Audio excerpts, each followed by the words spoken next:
ሰላም እንዴት አላችሁ? የኢትዮ ታይምስ ቤተሰቦቻችን ለሰዓቱ የተመረጡ አዲስ መረጃዎችን ይዘንላችሁ ቀርበናል።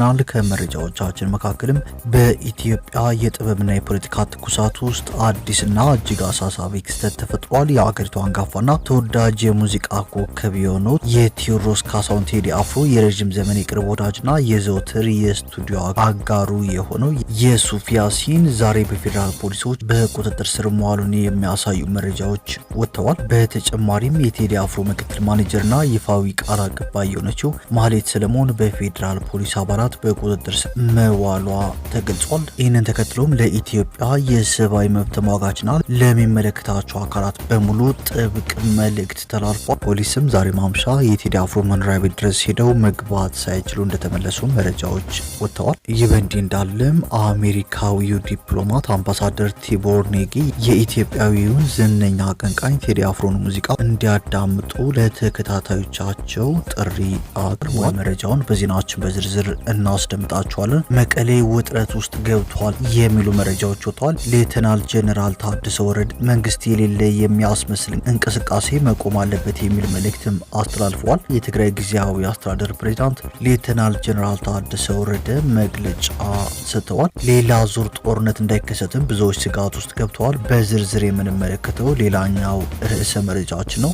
የኤርትራ አፋር ብሔራዊ ኮንግረስ ወደ ትጥቅ ትግል መሸጋገሩን አሳውቋል። ፓርቲው ባወጣው ይፋዊ መግለጫ በፕሬዝዳንት ኢሳያስ አፈወርቂ የሚመራው የኤርትራ መንግስት በኤርትራ አፋር ህዝብ ከባድ ያለው ሰብአዊ መብት በመፈጸም ላይ ይገኛል ሲል ከሷል። በዝርዝር የምንመለከት ሌላኛው ርዕሰ መረጃችን ነው። በአሜሪካና በኢራን መካከል ተጥሎ የነበረው የሁለት ሳምንታት የተኩስ አቁም ስምምነት ወደ ማብቃቱ ተቃርቧል። ፕሬዝዳንት ትራምፕ በሰጡት መግለጫ ድርድር ካልተሳካ ወደ ጦርነቱ ለመመለስ ዝግጁ ነን ብለዋል።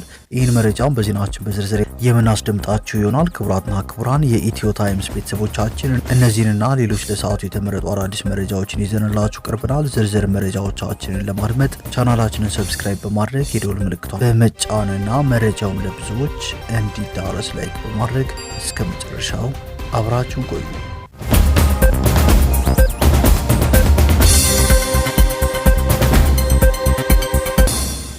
ወደ መጀመሪያው መረጃችን ስናልፍ በኢትዮጵያ የጥበብና የፖለቲካ ትኩሳት ውስጥ አዲስና እጅግ አሳሳቢ ክስተት ተፈጥሯል። የሀገሪቱ አንጋፋና ተወዳጅ የሙዚቃ ኮከብ የሆነው የቴዎድሮስ ካሳሁን ቴዲ አፍሮ የረዥም ዘመን የቅርብ ወዳጅና የዘወትር የስቱዲዮ አጋር የሆነው የሱፍ ያሲን ዛሬ ከሰዓታት በፊት በፌዴራል ፖሊስ በቁጥጥር ስር መዋሉን የቤተሰብ ምንጮች ገልጸውልኛል ሲል ዘሀበሻ ዘግቧል። እንደ ቤተሰብ መረጃ 6 በሚሆኑ የፌዴራል ፖሊስ አባላት የተፈጸመው ይህ ድንገተኛ ዘመቻ በሕግ ጥላ ስር ከመዋል ባለፈ ከባድ የሰብአዊ መብት ጥሰት እየታየበት ነው። ፖሊሶቹ የሱፍ ያሲንን ከገዛ ቤቱና ቤተሰቡ ፊት በኃይል እየደበደቡ መውሰዳቸው እርምጃው ሕጋዊ ማጣራትን ሳይሆን ማስፈራራትንና የኃይል እርምጃን ያማከለ መሆኑን ያሳያል ብለዋል። ግለሰቡ እስካሁን የት እንደታሰረና በምን ወንጀል እንደተጠረጠረ በይፋ የተሰጠ መግለጫ ባይኖርም የእስረኛው አያያዝ ግን በሀገሪቱ ያለውን የጸጥታ ኃይሎች የኃይል እርምጃ አሳሳቢነት በድጋሚ አጉልቶ አሳይቷል ሲሉ ታዛቢዎች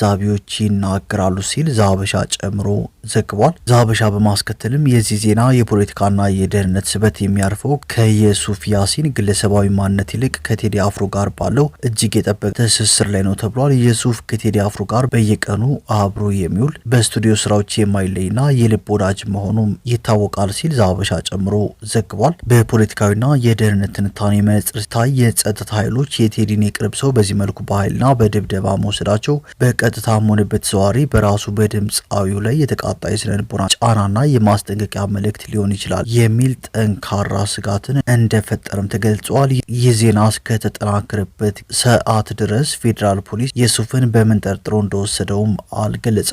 ይህ በእንዲህ እንዳለም የቴዲ አፍሮ ምክትል ማናጀርና ይፋዊ ቃል አቀባይ የሆነችው ማህሌት ሰለሞን በፌዴራል ፖሊስ አባላት በቁጥጥር ስር መዋሏን ዘሀበሻ ጨምሮ ዘግቧል። ማህሌት ሰለሞን ያረፈችበት አትላስ አካባቢ ከሚገኝ ሆቴል ውስጥ 6 በሚሆኑ የፌዴራል ፖሊስ አባላት መወሰዷን የአይን እማኞችና ምንጮች ገልጸውልኛል ሲል ዘሀበሻ ጨምሮ ዘግቧል። በትውልድ ኢትዮጵያዊ በዜግነት ደግሞ ኦስትሪያዊት የሆነችው ማህሌት በአርቲስቱ የስራ ማኔጅመንት ውስጥ ትልቅ ሚና ያላት ቁልፍ የቡድን ቡድኑ አባል ነች። ከቅርብ ጊዜ ወዲህም የቴዲ አፍሮን አዲስና ሲጠበቅ የነበረው የሙዚቃ አልበም መውጣቱን ተከትሎ ድምፃዊውን በመወከል የተለያዩ ይፋዊ መግለጫዎችንና የስራ እንቅስቃሴዎችን ስታስተባብር ቆይታለች። ዛሬ ማምሻም ፖሊሶች የቴዲ አፍሮ መኖሪያ ቤት ድረስ ሄደው መግባት ሳይችሉ እንደተመለሱ መረጃዎች ወጥተዋል። ይህ በእንዲህ እንዳለም አሜሪካዊው ዲፕሎማት አምባሳደር ቲቦር ኔጊ የኢትዮጵያዊውን ዝነኛ አቀንቃኝ ቴዲ አፍሮን ሙዚቃ እንዲያዳምጡ ለተከታታዮቻቸው ጥሪ አቅርበዋል። ኔጊ በማህበራዊ ሚዲያ ገጻቸው ማለትም በኤክስ ገጻቸው ላይ በጻፉት መልእክት ሙዚቀኞች ከጋዜጠኞችና ከባለሙያዎች ይልቅ እውነትን ለመናገር ከፍተኛ ተጽዕኖ እንዳላቸው ጠቁመዋል። ወደዱም ጠሉትም ቴዲ አፍሮ በኢትዮጵያ ፖለቲካ ውስጥ እንደ ችግር የሚመለከታቸውን ጉዳዮች በዘፈን ለመግለጽ ያሳየው ዝግጁነትና ድፍረት አድናቆት ይገባዋል፣ ስሙት ብለዋል። አምባሳደር ኔጊ በአሜሪካ የውጭ ጉዳይ ሚኒስቴር ውስጥ ረዥም ዓመታት ያገለግሉ አንጋፋ ዲፕሎማት ሲሆኑ በተለይም ከኢትዮጵያና ከአፍሪካ ቀንድ ጉዳዮች ጋር በተያያዘ የተለየ ልምድ እንዳላቸውም ተገልጸዋል። ወደ ቀጣዩ መረጃችን ስናልፍ መቀሌ ውጥረት መንገሱ ተሰምቷል። ሌተናል ጀነራል ታደሰ ወረደ መንግስት የሌለ የሚያስመስል እንቅስቃሴ መቆም አለበት የሚል መልእክት አስተላልፏል። ህወሓትም ወደ ሌላ ዙር ጦርነት ለመግባት እየተዘጋጀ የሚሉ መረጃዎች ወጥተዋል። የትግራይ ጊዜያዊ አስተዳደር ፕሬዚዳንት ሌተናል ጀነራል ታደሰ ወረደም ዛሬ ከሰዓት መግለጫ ሰጥተዋል።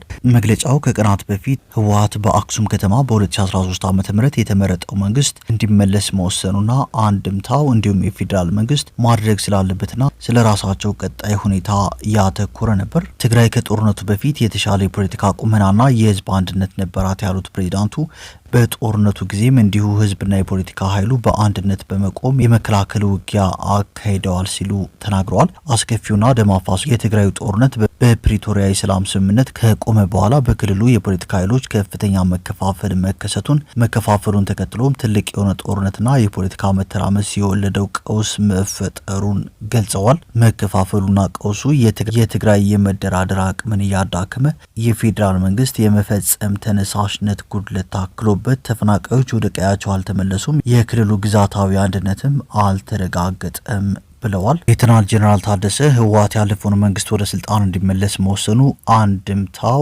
አዎንታዊ ነው፣ አሉታዊ እንዳለፉት ዓመታት ሌላ መከፋፈል የሚፈጥር ነው ወይስ አንድነት የሚያመጣ? ውሳኔው ከፕሪቶሪያ የሰላም ስምምነት የሚጣረስና ከፌዴራል መንግስት ሌላ ዙር ግጭት እንዳያዋልድ በጥልቀት መጤን አለበት ሲሉም አስጠንቅቀዋል። የፌዴራል መንግስት የፕሪቶሪያ ስምምነት ፈራሚ አካል ነው፣ ስለሆነ በትግራይ ያለውን የፖለቲካ ቀውስ የሚያረግቡ ስራዎችን መስራትና ማገዝ አለበት ሲሉም ሌተናል ጀነራል ታደሰ ወረደ ተናግረዋል። ተፈናቃዮች ወደ ቀያቸው እንዲመለሱ፣ የትግራይ ግዛታዊ አንድነት እንዲረጋገጥ፣ የትግራይ መልሶ ግንባታ እንዲካሄድ ማድረግ የፌዴራል መንግስት በፕሪቶሪያ ውል የፈረመባቸው ነጥቦች መፈጸም አለበትም ብለዋል። ሌተናል ጀነራል ታደሰ የልማት በጀት ማቆም፣ ነዳጅ መከልከል ማለት በፕሪቶሪያ ስምምነት መሰረት ያቋቋምከው ጊዜያዊ አስተዳደርን እንደ ማፍረስ የሚቆጠር በማለትም ተናግረዋል። ፕሬዚዳንቱ በመግለጫቸው እንደተናገሩት አንደኛ ዙር የስልጣን ጊዜያቸው ከማብቃቱ ከሁለት ወራት በፊት የተሻለ መፍትሄ ክልሉን ለሚመራ ከፍተኛ ካውንስል ማቅረባቸውንና አጀንዳ ይዞ የሚያደምጣቸውን እንዳልተገኘም ተናግረዋል።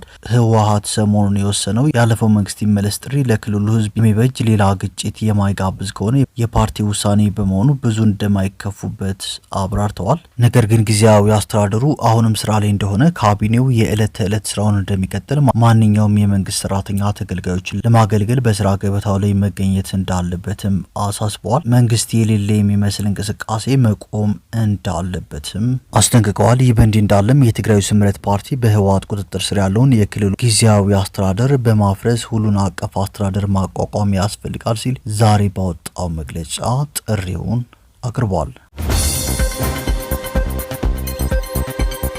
ወደ ቀጣዩ መረጃዎችን ስናልፍ የኢትዮጵያ ፌዴራል ፖሊስ የጦር መሳሪያ ላይ ምልክት በማድረግ መመዝገብ ጀምሯል። የኢትዮጵያ ፌዴራል ፖሊስ በአመራሩ በአባሉና በተቋሙ ግምጃ ቤት ውስጥ በሚገኙ የጦር መሳሪያዎች ላይ ምልክት በማድረግ መዝግቦ ወደ ዘመናዊ የመረጃ ቋት የማስገባት አዲስ አሰራር በይፋ ጀምሯል። ክብር ኮሚሽነር አሊዳኒ አለሳ የኢትዮጵያ ፌዴራል ፖሊስ በሀገራችን የሚገኙ የጦር መሳሪያዎችን የማስተዳደርና የመቆጣጠር ስልጣን በአዋጅ ቁጥር 1177 ዝባር 2012 ዓ.ም እንደተሰጠው አስታውሰው የጦር መሳሪያ አስተዳደር ቁጥጥሩን ዘመናዊ ለማድረግ ዘመኑን የዋጁ ቴክኖሎጂዎችን በመጠቀም ምልክት የማድረግና የመመዝገብ ስራ በዛሬው ዕለት በይፋ መጀመሩንም አስታውቀዋል።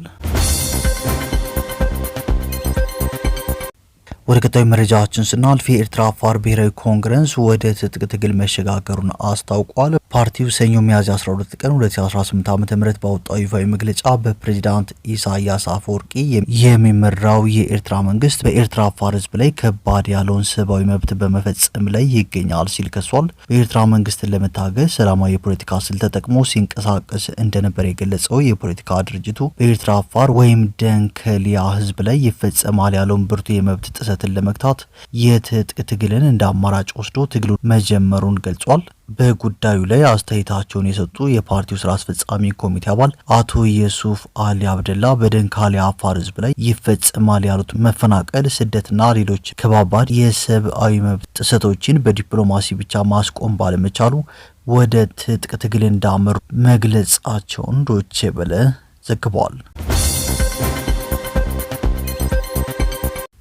ወደ መጨረሻው መረጃችን ስናልፍ በአሜሪካና በኢራን መካከል ተጥሎ የነበረው የ2 ሳምንታት የተኩስ አቁም ስምምነት ወደ ማብቃቱ ተቃርቧል። ፕሬዚዳንት ዶናልድ ትራምፕ በሰጡት መግለጫ ድርድሩ ካልተሳካ ወደ ጦርነቱ ለመመለስ ዝግጁ ነን ሲሉ ገልጸዋል። ኢራን እስካሁን ወደ ድርድር ጠረጴዛው ለመምጣት ይፋዊ ምላሽ አልሰጠችም። ኢራን የተኩስ አቁሙን ደጋግማ ጥራል ያሉት ትራምፕ አሜሪካ አሁን ባለችበት ጠንካራ የድርድር አቋም ኢራን ከመደራደር ውጪ ሌላ ምርጫ የላትም ብለዋል። አሜሪካ ኢራን የዩራኒየም ክምችቷን አሳልፍ እንድትሰጥና በምትኩ $20 ቢሊዮን የታገደ ገንዘቧ እንዲለቀቅላት ያቀረበችውን ሀሳብ ኢራን የማይታሰብ ነው በማለት ውድቅ አድርገዋለች። የሆርሙዝ ወሽመጥ ዳግም በመዘጋቱና የአሜሪካ ባህር ኃይል በወሰደው እርምጃ የነዳጅ ዋጋ በዓለም ገበያ ወደ $94 ከፍ ብሏል። ቻይና በበኩሏ የአሜሪካን እርምጃ አደገኛ ስትል የጠራችው ሲሆን የፓኪስታን መንግስት የተኩስ አቁሙ እንዲራዘም ከፍተኛ ዲፕሎማሲያዊ ጥረት እያደረገ ይገኛል። ሆኖም የሁለቱ ሀገራት ዛቻና ፍጥጫ ቀጠናውን ወደ ከፋ መጠነ ሰፊ ጦርነት ሊከተው እንደሚችል ተንታኞች ስጋታቸውን እየገለጹ ይገኛሉ። ይህ በእንዲህ እንዳለም የኢራን የውጭ ጉዳይ ሚኒስቴር እና የፓርላማ ምንጮችን ዋቢ በማድረግ አልጀዚራ እንደዘገበው እስካሁን ወደ ስፍራው የተጓዘ የኢራን ቡድን እንደሌለም አስታውቋል።